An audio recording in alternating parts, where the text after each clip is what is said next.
Hello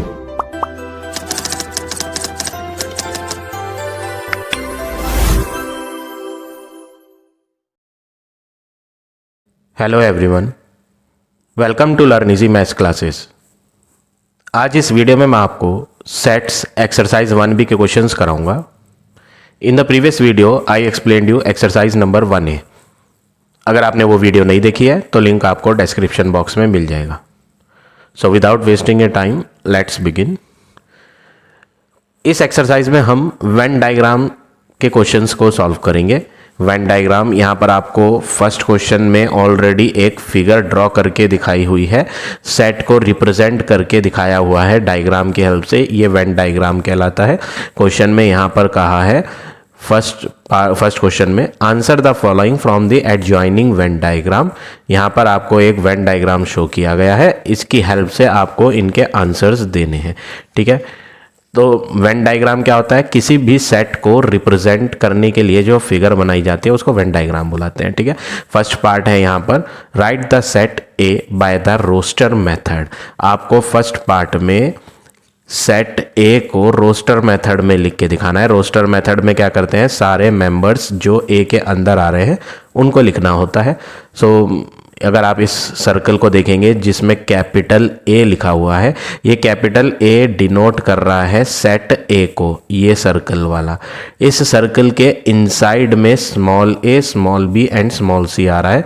तो elements जो set ए के होंगे वो small a, small b and small c होंगे। ठीक है, तो फर्स्ट पार्ट में जो रोस्टर मेथड में लिखना था वो हो गया आपका ये आंसर। ठीक है, बस इतना सा करना है इसमें। सेकंड पार्ट क्या है? सेकंड पार्ट में आपसे कहा है right the universal set you in tabular form. Tabular form का दूसरा नाम रोस्टर भी होता है। ठीक है ना, कंफ्यूज नहीं होना। आप इसे रोस्टर भी कह सकते हो, टेब्यूलर भी कह सकते हो। तो यूनिवर्सल सेट यू को लिख के दिखाना है। यूनिवर्सल सेट यू जो होता है वो ये रेक्टेंगुलर बॉक्स होता है।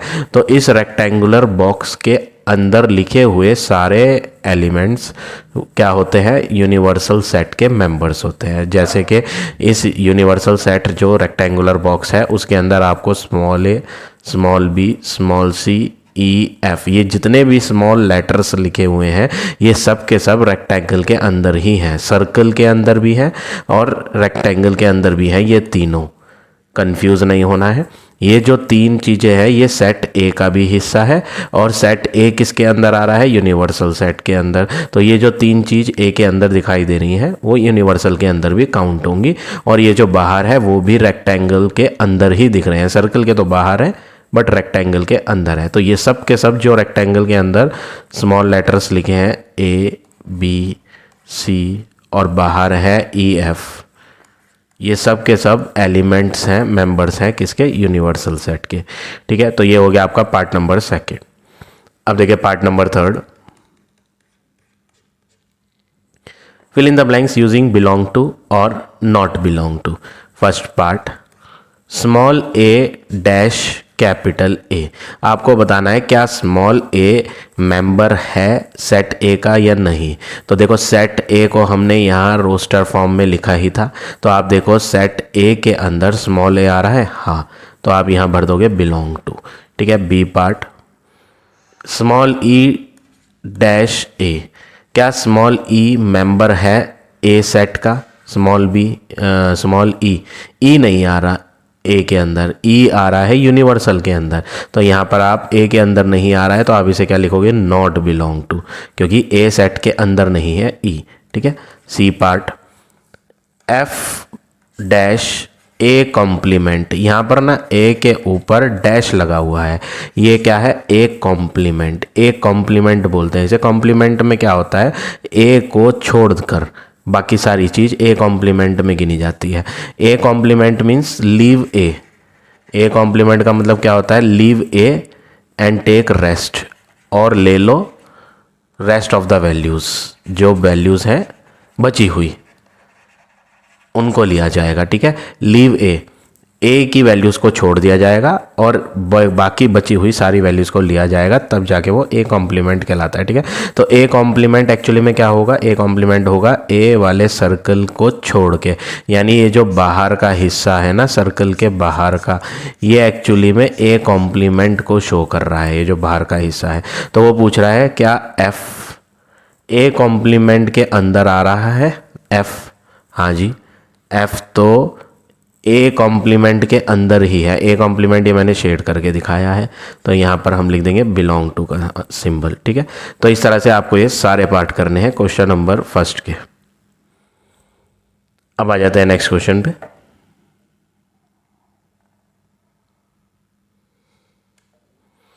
क्वेश्चन नंबर सेकंड, यहाँ पर आपको एक वेन डायग्राम शो करा हुआ है। ऐसे वेन डायग्राम को हम बोलते हैं ओवरलैपिंग फिगर, ठीक है। ये आपको टर्म याद रखना है। आगे जो क्वेश्चंस हम अभी करने जाएंगे इसके आगे काफ़ी क्वेश्चंस में इस टर्म का यूज़ होना है, ओवरलैपिंग। एक टर्म होता है ओवरलैपिंग, एक टर्म होता है डिसजॉइंट, एक होता है सबसेट। ये सब टर्म्स आपको पता होने चाहिए। ओवरलैपिंग क्या होता है, डिसजॉइंट क्या होता है, ठीक है। अगर कोई भी दो सेट में कुछ ना कुछ एलिमेंट, कुछ ना कुछ मेंबर्स कॉमन आए तो वो ओवरलैपिंग सेट्स कहलाते हैं। ओवरलैपिंग सेट्स कौन से सेट्स होते हैं, जिनमें कुछ ना कुछ कॉमन हो, वो ओवरलैपिंग सेट होते हैं। और उनका जो वेन डायग्राम बनता है वो इस तरह से बनता है, जैसे कि यहाँ दो सर्कल को आपस में टकरा कर बनाकर दिखाया गया है। ये दोनों एक दूसरे से क्रॉस कर रहे हैं, टच कर रहे हैं एक दूसरे को, ठीक है ना। तो यहाँ पर आप फिगर को ऑब्जर्व करोगे ना, तो सर्कल एम के अंदर कुछ चीज़ें ऐसी हैं जो सर्कल पी के अंदर भी हैं।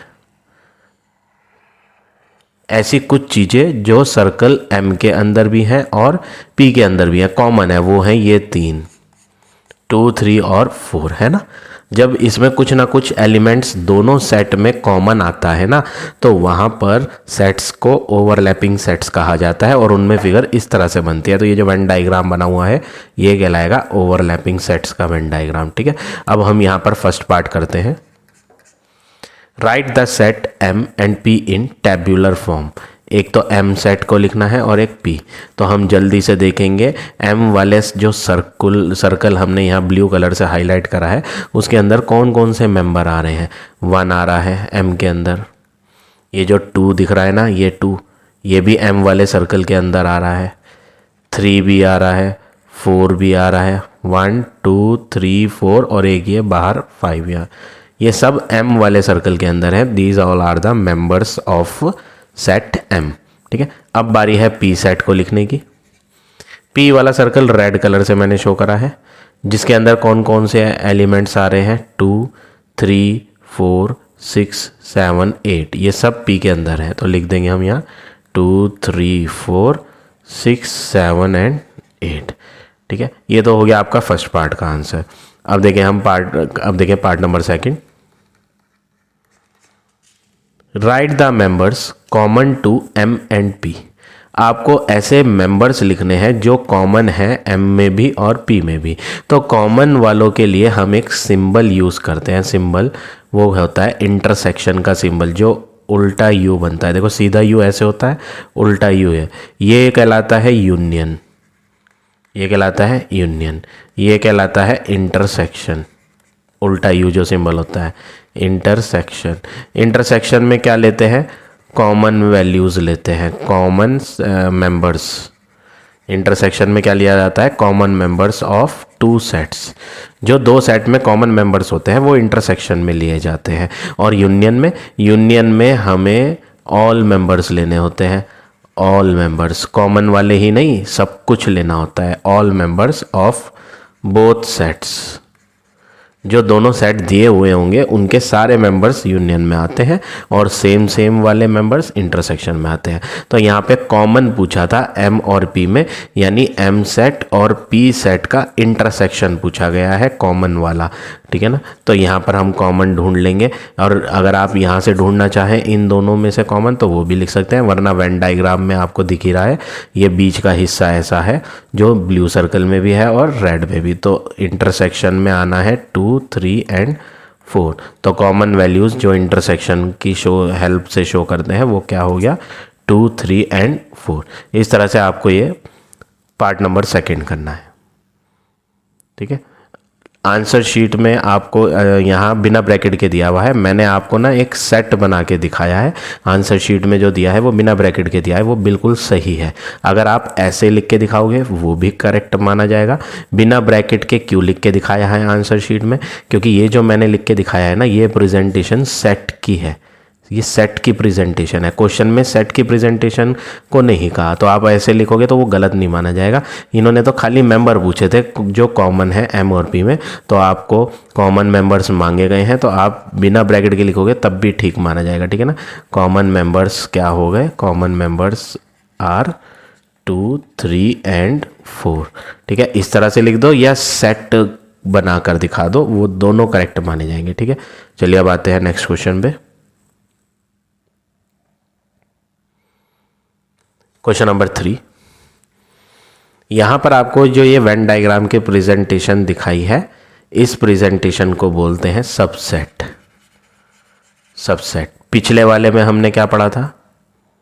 ये जो प्रेजेंटेशन थी, दो सर्कल एक दूसरे को क्रॉस कर रहे थे, ये कौन सी थी? ओवरलैपिंग। ओवरलैपिंग में क्या होता है?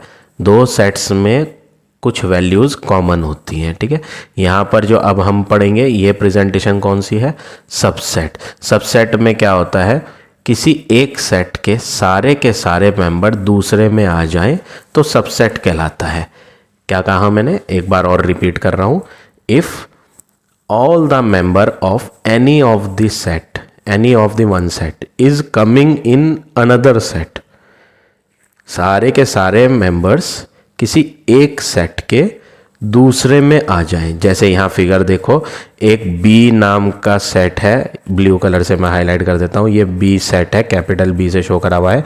इसके अंदर जो चीज़ें आ रही हैं ना, सेट बी के अंदर पी क्यू आर, ये सारी की सारी जो बी सेट के मेंबर्स हैं, ये ए सेट के अंदर भी दिखाई दे रहे हैं। मैं ए सेट को रेड कलर से हाईलाइट कर देता हूँ, ठीक है।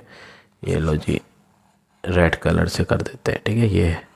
ये कौन सा सेट है? ए सेट, ठीक है। रेड कलर से हमने ए सेट को दिखा दिया, तो रेड कलर से ए सेट को दिखाया है। ए सेट के अंदर, ए सेट के अंदर क्या क्या आ रहा है हम यहाँ लिख लेते हैं। चलो पहले फर्स्ट पार्ट ये ही पूछा गया है, right the set A and B in tabular form. वो कह रहा है ए और बी को टेब्यूलर फॉर्म में लिख के दिखाओ। चलो हम ए सेट को लिख के दिखाते हैं। ए सेट कौन सा है? बड़ा वाला सर्कल, और बड़े वाले सर्कल में क्या आ रहा है? सब कुछ आ रहा है।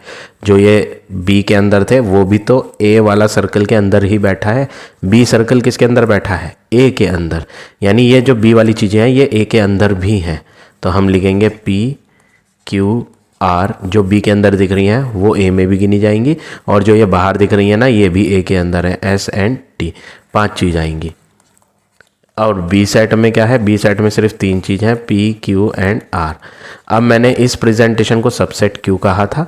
क्योंकि यहाँ पर जो बी सेट की तीनों एलिमेंट्स हैं वो ए के अंदर आ रही हैं। तो किसी एक सेट की सारी वैल्यूज़, सारे मेंबर्स दूसरे में आ जाएं तो वो सबसेट प्रेजेंटेशन कहलाती है, ठीक है। अब हम सेकंड पार्ट लिखेंगे। सेकंड पार्ट में पूछा है मेंबर कॉमन बताओ जो ए और बी में है। कॉमन मेंबर को क्या बोलते हैं? इंटरसेक्शन बोलते हैं। ए और बी का कॉमन निकालने के लिए इंटरसेक्शन फाइंड होता है। तो दोनों में 3 चीज़ सेम है जो कॉमन है। कौन? पी क्यू और आर। तो पी क्यू आर ये मैंने सेट बनाकर दिखाया, जबकि यहाँ क्वेश्चन में मेंबर्स पूछे थे तो डायरेक्ट मेंबर्स लिख सकते हो। कैसे? Members common to set A and B are P Q and R. ये हो गया आंसर आपका पार्ट नंबर 3 का। अब आ जाते हैं नेक्स्ट पर। क्वेश्चन नंबर 4, ये वेन डायग्राम दिया हुआ है। यहाँ पर आपको जो ये प्रेजेंटेशन दिख रही है, इस प्रेजेंटेशन को बोलते हैं डिसजॉइंट सेट। हमने अभी पीछे 2 सेट पढ़े थे। पहला सेट कौन सा पढ़ा था? ओवरलैपिंग की फिगर कैसे बनाई थी हमने? ओवरलैपिंग की फिगर में 2 सर्कल एक दूसरे को क्रॉस करते थे, 2 सेट, ठीक है ना, ऐसे, क्योंकि उनमें कुछ ना कुछ कॉमन आता था। दूसरी प्रेजेंटेशन हमने पढ़ी सबसेट। कौन सी पढ़ी? सबसेट में क्या होता है? एक सेट के अंदर दूसरे सेट के सारे मेंबर्स आ जाएं तो वो सबसेट होता है। अब हम तीसरा पढ़ेंगे डिसजॉइंट। डिसजॉइंट में क्या होता है? डिसजॉइंट में कुछ भी कॉमन नहीं होता, दोनों सेट के जो सर्कल बनेंगे वो दूर दूर बनेंगे क्योंकि उनमें कोई भी मेंबर कॉमन नहीं होगा। जैसे कि यहाँ आप देखो दोनों के दोनों सेट के जो सर्कल हैं, ए सर्कल, ए सेट को शो कर रहा है ये ए सेट का सर्कल, और ये बी सेट का सर्कल, दोनों दूर दूर बने हैं क्योंकि इनके अंदर लिखी हुई वैल्यूज़ जो मेंबर्स हैं और बी के अंदर जो लिखे हुए मेंबर्स हैं वो सब डिफरेंट हैं, उनमें कुछ भी कॉमन नहीं है। तो इस तरह की प्रेजेंटेशन को हम क्या बोलते हैं? डिसजॉइंट सेट, जिसमें कुछ भी कॉमन ना आए। ठीक है, चलो फर्स्ट पार्ट करते हैं। Write the universal set you. आपको यूनिवर्सल सेट यू लिख के दिखाना है रोस्टर से। यूनिवर्सल सेट तो रेक्टेंगुलर बॉक्स होता है और रेक्टेंगुलर बॉक्स में तो सब कुछ आ रहा है। रेक्टेंगुलर बॉक्स के अंदर जितने भी नंबर्स हैं वो सब लिखने हैं आपने। ठीक है, तो मैं यहाँ फटाफट से सारे नंबर्स लिख के दिखाता हूँ। सबसे पहले हम लिखते हैं माइनस वाले। माइनस वाले कौन कौन से आ रहे हैं? एक तो आ रहा है -1, एक आ रहा है -2, एक आ रहा है -3। ठीक है, प्लस के कौन कौन से हैं और नेगेटिव आप ना किसी भी सीक्वेंस में लिख सकते हो। बेटर ये है कि आप ना असेंडिंग ऑर्डर में लिखो, वो ज़्यादा सही रहता है। वैसे लिखने को आप कैसे भी लिख सकते हो, ऐसा नहीं कि कोई ऑर्डर में ही लिखना है, असेंडिंग डिसेंडिंग। प्रेजेंटेशन अच्छी दिखाने के लिए हम असेंडिंग में लिखते हैं। ठीक है ना, तो हम यहाँ सबसे छोटी वैल्यू जो माइनस में सबसे छोटी वैल्यू है वो -3 है, फिर -2 दिखेगी आपको, फिर -1 दिखेगी, फिर -1 के बाद 0 दिखेगा, 0 के बाद 1 दिखेगा, फिर 2 और फिर 3। ये सब के सब जो बाहर हैं सर्कल के अंदर हैं, ये सब के सब किसके अंदर बैठे हैं? रेक्टेंगल के अंदर। तो ये यूनिवर्सल सेट हो गया। सेकंड पार्ट देखो, write the set A and B in tabular form. A को लिखना है और बी सेट को लिखना है। ए के अंदर क्या क्या आ रहा है? ए सर्कल के अंदर आ रहा है 1, -1 and 0।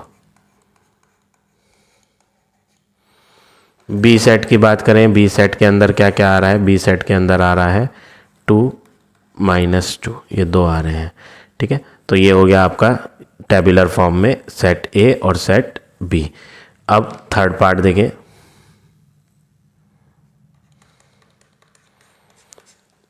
Are A and B disjoint set. वो पूछ रहा है क्या ए और बी डिसजॉइंट सेट है? तो मैंने वो तो आपको पहले ही बता दिया। इस तरह के प्रेजेंटेशन को हम डिसजॉइंट बोलते हैं। क्यों बोलते हैं डिसजॉइंट, क्या होता है डिसजॉइंट, वो भी मैंने सिखा दिया।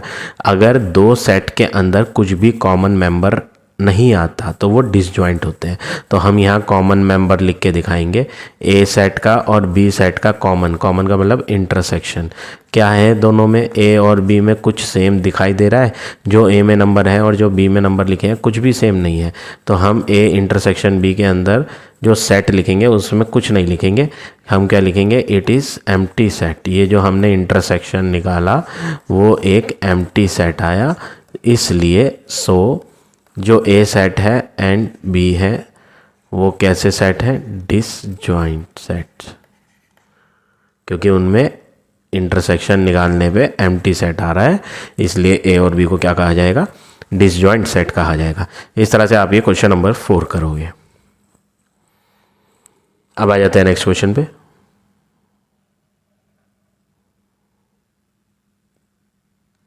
क्वेश्चन नंबर 5, आपको एक सेट ए दिया है 0, 2, 4, 6, एक सेट बी दिया है 0, 3, 6 एंड 9।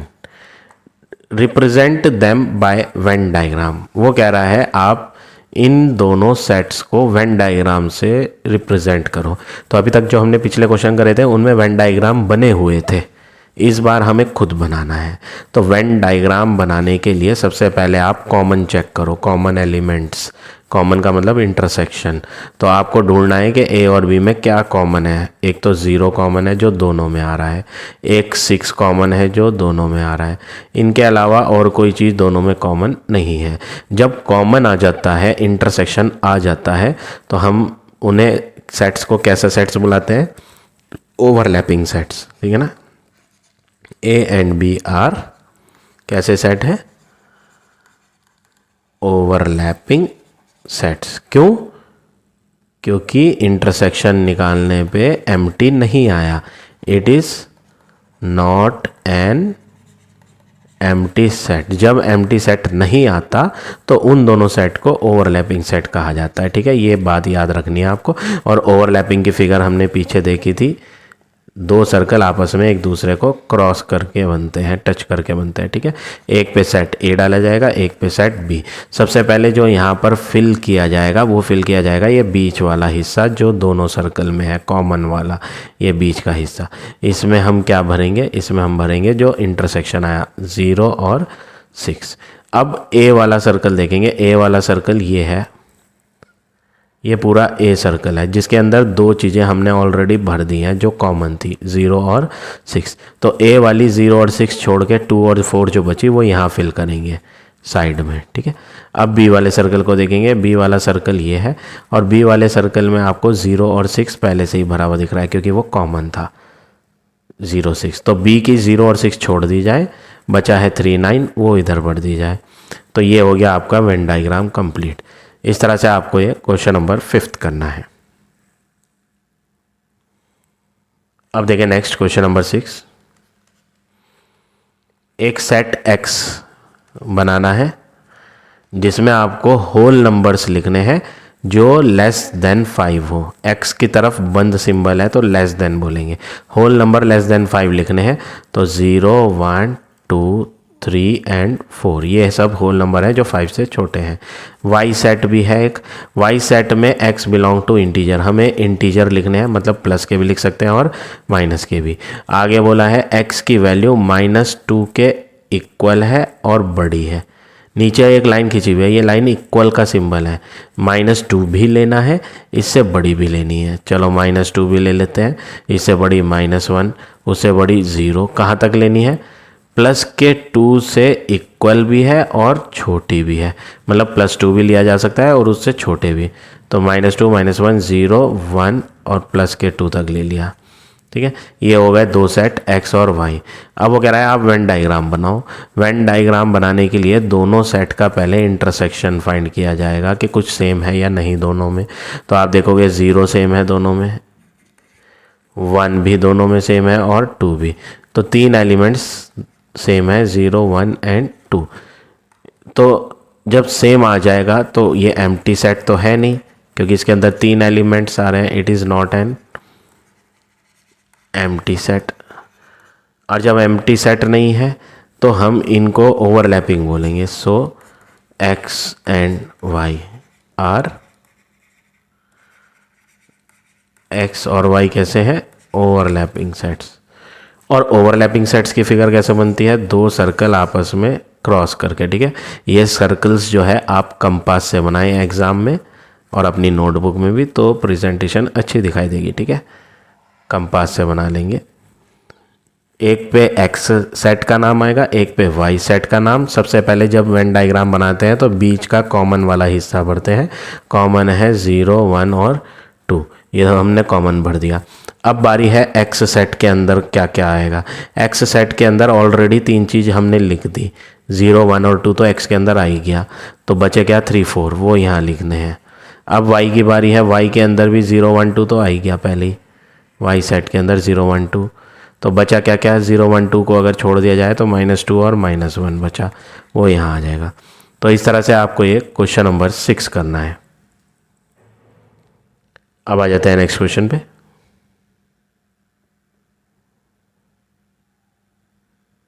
क्वेश्चन नंबर 7, एक यूनिवर्सल सेट दिया है आपको 1 2 3 4 5 6 7 और एक सेट ए दिया है 1 3 5 और 7। एक यूनिवर्सल सेट है और से एक सिंगल सेट ए दिया है, ए के साथ दूसरा सेट कोई बी नहीं दिया, तो यहाँ पर हम इंटरसेक्शन तो बनाएंगे नहीं। इंटरसेक्शन बनाने के लिए 2 सेट होने चाहिए थे यूनिवर्सल को छोड़कर, 2 सेट। हमारे पास यूनिवर्सल को छोड़ के बस एक ही सेट है। तो हमें क्वेश्चन में कहा है वेन डायग्राम बनाओ। तो यूनिवर्सल सेट के लिए सबसे पहले तो एक रेक्टेंगुलर शेप की फिगर बनाएंगे जिसके बाहर लिख दिया जाएगा यू कैपिटल, ये यूनिवर्सल सेट हो गया। यूनिवर्सल सेट के अंदर हर कोई एलिमेंट आता है, सारे सेट यूनिवर्सल के अंदर से ही लिए जाते हैं, तो यूनिवर्सल के अंदर ही दिखाना पड़ेगा सेट ए। और सेट ए के अंदर क्या क्या है 1 3 5 7, वो हम लिख देंगे ए सेट के अंदर 1 3 5 और 7। बात करें यूनिवर्सल सेट की, जो एक रेक्टेंगुलर बॉक्स है, उसमें हमने ये सब लिखने हैं, जिसमें से 1 तो लिखा जा चुका, रेक्टेंगल के अंदर ही ये सर्कल बैठा था, तो ये सर्कल के अंदर लिखी हुई चीज़ रेक्टेंगल के अंदर भी गिनी जाएंगी, क्योंकि उसी के अंदर ही तो आ रहे हैं ये सब, रेक्टेंगल के बाहर तो नहीं है ना। तो 1 हो चुका, 2 रह गया, वो 2 यहाँ आ जाएगा, 3 हो चुका, 4 रह गया तो 4 इधर लिख देते हैं बाहर सर्कल के, 5 हो चुका, 6 रह गया तो 6 यहाँ लिख देते हैं सर्कल के बाहर। तो ये हो गया आपका वेन डायग्राम, आपका क्वेश्चन नंबर 7 का। अब आ जाते हैं नेक्स्ट क्वेश्चन पे।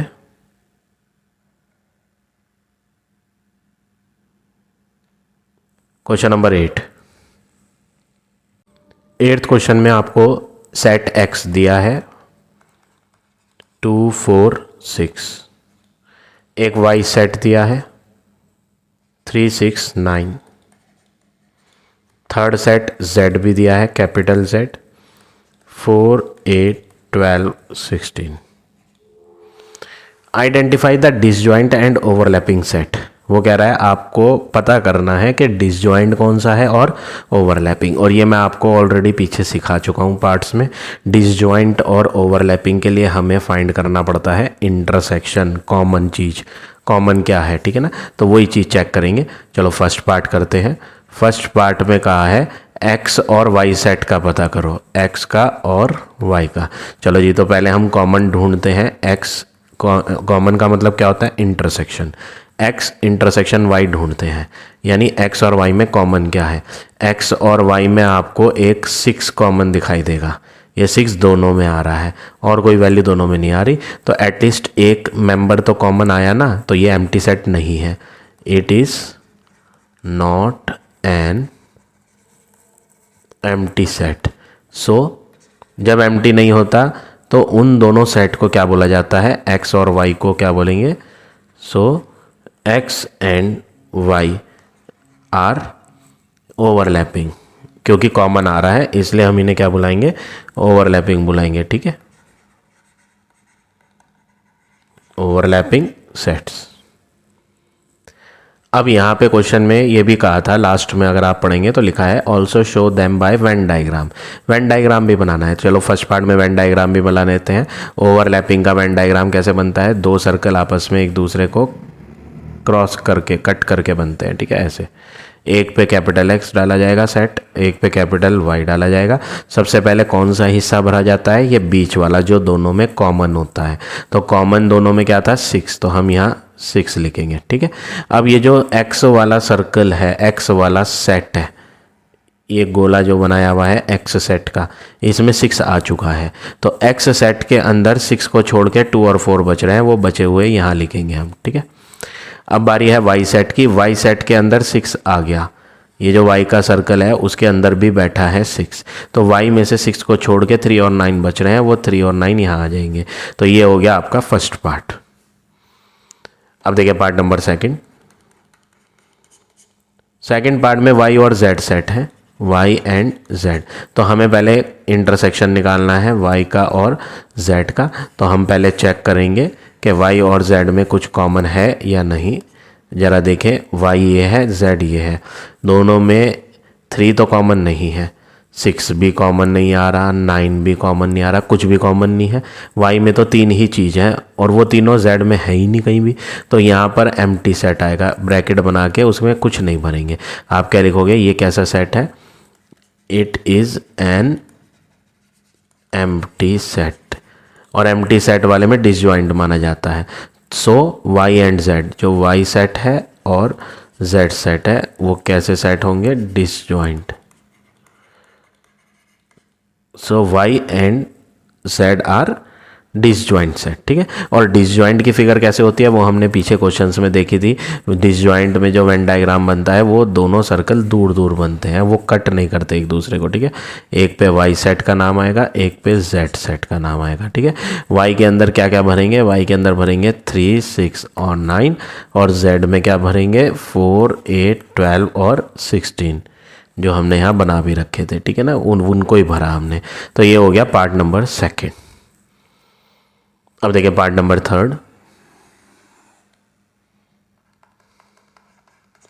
z एंड x, तो हमें z और x का इंटरसेक्शन लिखना है कि क्या सेम है उनमें, ठीक है।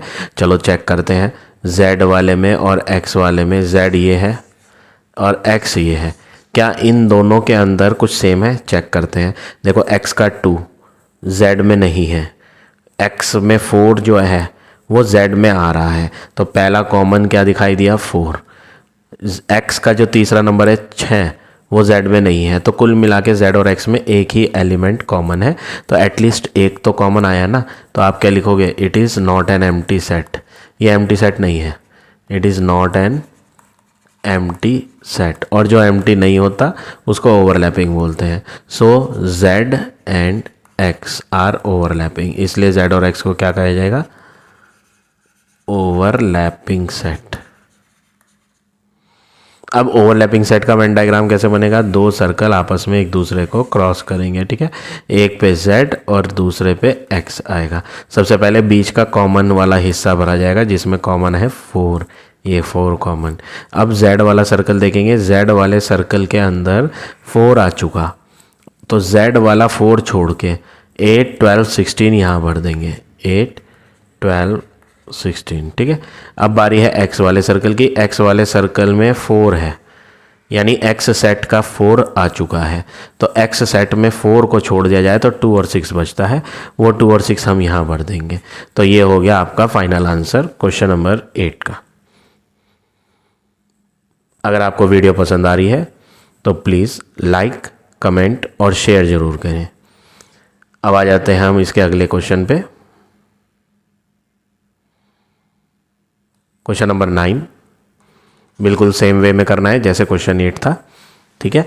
देखो सबसे पहले यहाँ पे सेट ए को रूल, सेट बिल्डर और रूल मेथड में दिया हुआ है, हम इसे टेबुलर में लिखेंगे। सबसे पहले होल नंबर लिखने हैं, W for whole number, multiple of 5 मतलब 5 के टेबल वाले, और लेस देन 30 ऐसे नंबर जो होल होते हैं 5 के टेबल में आते हैं। तो होल नंबर 5 के टेबल में आने वाले 0, सबसे पहला होल नंबर 0 और वो 5 के टेबल में आता है, 5 0 जा 0, फिर 5 1 जा 5, 5 2 जा 10, 5 3 जा 15, ये सब होल नंबर हैं जो 5 के टेबल में आते हैं और 30 से छोटे लिखने हैं।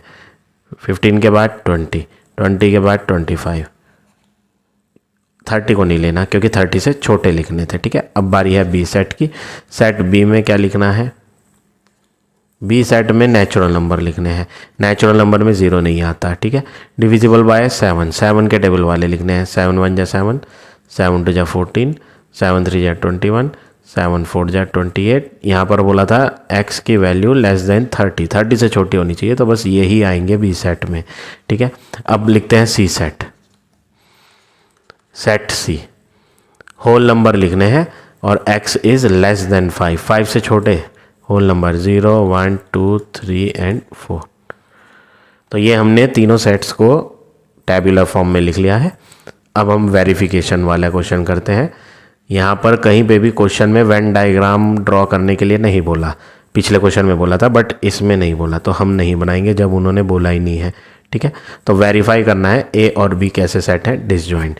तो फर्स्ट पार्ट के लिए ए और बी का इंटरसेक्शन फाइंड किया जाए कि ए और बी में क्या क्या सेम है। देखो ए का 0 बी में नहीं है, 5 भी बी में नहीं है, 10 भी बी में नहीं है, 15 भी नहीं है, 20 भी नहीं है, 25 भी नहीं है, कुछ भी नहीं है। ए का कोई सा भी बी में नहीं आ रहा, तो कुछ भी सेम नहीं है।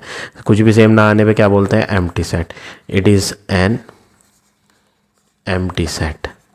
सो इसलिए ए और बी कैसे सेट होंगे, डिसजॉइंट सेट, क्योंकि जिनमें कुछ भी कॉमन नहीं आता वो एम्प्टी सेट होते हैं और एम्प्टी सेट वालों को डिसजॉइंट कहा जाता है। अब अगला है ए और सी का चेक करना है कि वो ओवरलैपिंग है या नहीं, वेरीफाई करना है, चेक तो करना नहीं, वेरीफाई करना है कि ओवरलैपिंग ही आना चाहिए। चलो ए और सी का इंटरसेक्शन निकाल लेते हैं कि सेम क्या है। ए और सी में सबसे पहले तो 0 सेम दिखा, 5 तो सेम नहीं है, 10 भी सेम नहीं है, 15 20 25 कुछ भी सेम नहीं है, बस एक 0 है। तो एटलीस्ट इसके अंदर एक एलिमेंट तो आया 0, एक नंबर तो है ना, एम्प्टी तो नहीं है ना। तो हम क्या लिखेंगे, it is not an empty set, ये एम्प्टी सेट नहीं है। और जो एम्प्टी सेट नहीं होता उसको क्या बोलते हैं, overlapping. So A and C are overlapping, so A and C are overlapping set. तो ए और सी कैसे सेट है? Overlapping set. तो इस तरह से आपको ये सेकंड पार्ट करना है। अब देखिए पार्ट नंबर थर्ड, बी और सी करना है चेक। तो बी और सी का इंटरसेक्शन निकालते हैं कि उनमें सेम क्या है। बी और सी में अगर आप सेम देखेंगे तो 7 तो नहीं है, 14 भी नहीं है, 21 भी नहीं है, 28 भी नहीं है, कोई भी नहीं है। जब कोई भी नहीं है तो ये एक खाली सेट है, इसे क्या बोलोगे? It is an empty set. ये कैसे सेट है? Empty set. और एम्प्टी सेट वाले को क्या बुलाते हैं हम? Disjoint. So B and C are कैसे सेट है? जब इंटरसेक्शन नहीं आता तो एम्प्टी सेट होते हैं। तो एम्प्टी सेट वाले से क्या कहा जाता है? Disjoint sets. A and B are disjoint sets. और डिसजॉइंट सेट्स को नॉन ओवरलैपिंग भी कहते हैं। नॉन का मतलब नहीं होगा। क्या नहीं होगा? ओवरलैपिंग। क्वेश्चन में यहाँ नॉन ओवरलैपिंग नाम था, ठीक है ना, तो हमने भी लिख दिया नॉन ओवरलैपिंग का मतलब ओवरलैपिंग नहीं होगा। तो ओवरलैपिंग नहीं होता तो डिसजॉइंट ही तो माना जाता है ना, तो डिसजॉइंट सेट को ही नॉन ओवरलैपिंग कहा जाता है, ठीक है। तो इस तरह से आपको ये 9th के सारे पार्ट करने हैं। अब आ जाते हैं नेक्स्ट पर। वेन डायग्राम को ड्रॉ करके दिखाना है। फर्स्ट पार्ट में देखो ए और बी में कुछ इंटरसेक्शन है या नहीं। सबसे पहले तो ये चेक करो कि ए और बी में कुछ सेम आया। यहाँ प्लस का 1 और प्लस का 2 है, वहाँ तो नहीं है। तो ये तो एक एम्प्टी सेट है। और एम्प्टी सेट वाले को क्या बोलते हैं? डिसजॉइंट। एम्प्टी सेट वाले को क्या बोलते हैं? डिसजॉइंट। और डिसजॉइंट की फिगर कैसे होती है? 2 सर्कल दूर दूर बनाते हैं, एक पे ए और एक पे बी लिखते हैं। ए में भरा जाएगा 1 और 2 और बी में भरा जाएगा -1 और -2। इस तरह से ये फर्स्ट पार्ट करना है। सेकंड पार्ट में भी इंटरसेक्शन निकालते हैं। सेकंड पार्ट है एक्स और वाई सेट। तो एक्स इंटरसेक्शन वाई निकालेंगे। तो क्या है इनमें सेम वो देखना है। ए तो नहीं है सेम, एल है दोनों में, देखो एल आ रहा है। तो एक्स इंटरसेक्शन वाई में एटलीस्ट एक एलिमेंट तो कॉमन आया। तो एक भी कॉमन आ जाए तो उसे क्या बुलाते हैं? Overlapping set. कैसे सेट? Overlapping set. तो ओवरलैपिंग सेट की फिगर कैसे बनाते हैं? एक एक्स एक वाई और दोनों एक दूसरे को क्रॉस कर रहे होंगे। ये बीच की जगह कॉमन होती है जिसको एल लिखना है। एक्स सेट के अंदर एल तो आ गया, एक्स सेट का एल छोड़ दो तो ए और के बचता है, वो यहाँ आएगा। वाई सेट में कॉमन वाला एल आ गया तो एल छोड़ दिया जाए तो आई और जी बचता है, वो आई और जी यहाँ लिखना है। तो इस तरह से आपको ये पार्ट नंबर सेकंड करना है। अब देखिए थर्ड पार्ट। यहाँ पर m और n 2 सेट दिए हैं। पहले हम इंटरसेक्शन ढूंढे। वेन डायग्राम के लिए इंटरसेक्शन तो निकालना ही है। क्या इनमें कुछ कॉमन है? c तो कॉमन नहीं है, a है दोनों में, k भी है दोनों में, e नहीं है दोनों में। तो एटलीस्ट 2 कॉमन आ रहे हैं यहाँ एलिमेंट्स a और k। और जब कॉमन आते हैं तो हम उनको क्या बुलाते हैं? Overlapping set. क्वेश्चन में पूछा नहीं है, ये तो यहाँ मैं डिटेल में नहीं, बस ऐसे ही लिख रहा हूँ। कॉमन आने की वजह से ये ओवरलैपिंग सेट्स माने जाएंगे। ओवरलैपिंग सेट की फिगर क्या होती है? ओवरलैपिंग सेट की फिगर में 2 सर्कल एक दूसरे को क्रॉस करते हैं। एक पे m नाम आएगा, एक पे n। सबसे पहले ये बीच का कॉमन हिस्सा भरा जाएगा। कॉमन हिस्सा है a और k, ठीक है, जिसमें कॉमन एलिमेंट्स थे। अब m सर्कल के अंदर, जो m सेट के अंदर है a और k, m के अंदर आ चुके हैं ये ऑलरेडी के a और k, इन्हें छोड़ दिया जाए a और k को, तो c और e बचता है, वो यहाँ लिखने हैं c और e। आई होप क्लियर हो गया होगा। ऐसे ही n में देखना है। n का जो सर्कल है वो a और k तो भर चुका है उसमें, a और k। तो a और k n में से अगर छोड़ें तो बचता है d और r, वो यहाँ आ जाएगा। तो ये हो गई ओवरलैपिंग सेट का वेन डायग्राम। तो इस तरह से आपको ये 10th के तीनों पार्ट करने हैं। अब आ जाते हैं नेक्स्ट पर।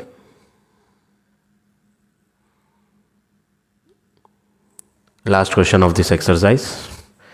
अगर आपने वीडियो को लाइक नहीं करा है तो प्लीज़ लाइक ज़रूर करें, और कमेंट में आप अपने डाउट्स भी पूछ सकते हैं। अगर आपको कोई कन्फ्यूजन है तो आप कमेंट ज़रूर करें, ठीक है। चलिए अब हम जल्दी से ये 11th क्वेश्चन भी कर लेते हैं।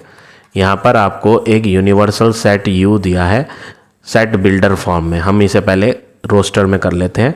लेटर ऑफ वर्ड एंटरटेनमेंट लिखने हैं, तो लेटर ऑफ वर्ड में सब एक एक बार सिंगल बार लिखना है। ई एन टी, ई हो चुका, ये ई दोबारा नहीं आएगा। आर टी हो चुका, ए आई एन हो चुका है, एम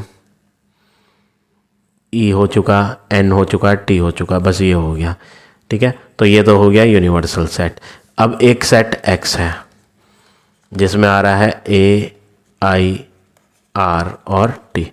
जिस यहाँ पर ड्रॉ वेन डायग्राम करना है, वेन डायग्राम ड्रॉ करना है। और आप जानते हो यूनिवर्सल सेट के लिए वेन डायग्राम में बनाया जाता है एक रेक्टेंगल जिस पे बाहर लिखा जाता है यू, और इस रेक्टेंगल के अंदर सेट जो और दिए हुए होते हैं, यहाँ पे तो एक ही सेट एक्स दिया है, तो उसी सेट का एक सर्कल ड्रॉ कर देंगे इसी रेक्टेंगल के अंदर और कैपिटल एक्स डाल देंगे। सबसे पहले तो ये कैपिटल एक्स ही भरा जाएगा। कैपिटल एक्स में ए आई आर टी है। अगर आपने कुछ और भरने की कोशिश करी यूनिवर्सल वाली तो वो मिस्टेक होने के चांस है। पहले आप यूनिवर्सल नहीं भरोगे, पहले आप एक्स सेट भरोगे, ए आई आर और टी। जब ये फिल हो जाए सर्कल तो आप यूनिवर्सल सेट पे पहुँचे। यूनिवर्सल सेट में ई है जो अभी तक हमने नहीं लिखा, तो वो बाहर लिख देंगे। यहाँ एन नहीं लिखा है तो वो भी लिख देते हैं। टी की बात करें, टी हो चुका है। ये रेक्टेंगल बॉक्स के अंदर ही सर्कल है ये, तो सर्कल के अंदर आने वाली चीज़ रेक्टेंगल के अंदर ही मानी जाएंगी। ठीक है ना, तो वो यूनिवर्सल में आ रही है, पहले ही लिखा जा चुका है टी। टी के बाद आर की बारी है, वो भी हो चुका। ए की बारी है, वो भी लिख दिया। आई भी लिख दिया, बचा एम, वो यहाँ आ जाएगा। तो ये हो गया आपका वेन डायग्राम क्वेश्चन नंबर 11 का। तो आज हमने ये पूरी एक्सरसाइज सॉल्व कर ली है। आई होप आज का पढ़ाया हुआ टॉपिक आप सबको समझ आ गया होगा। If you like my way of teaching then please like, comment और शेयर ज़रूर करें। In the next video, I will give you next exercise.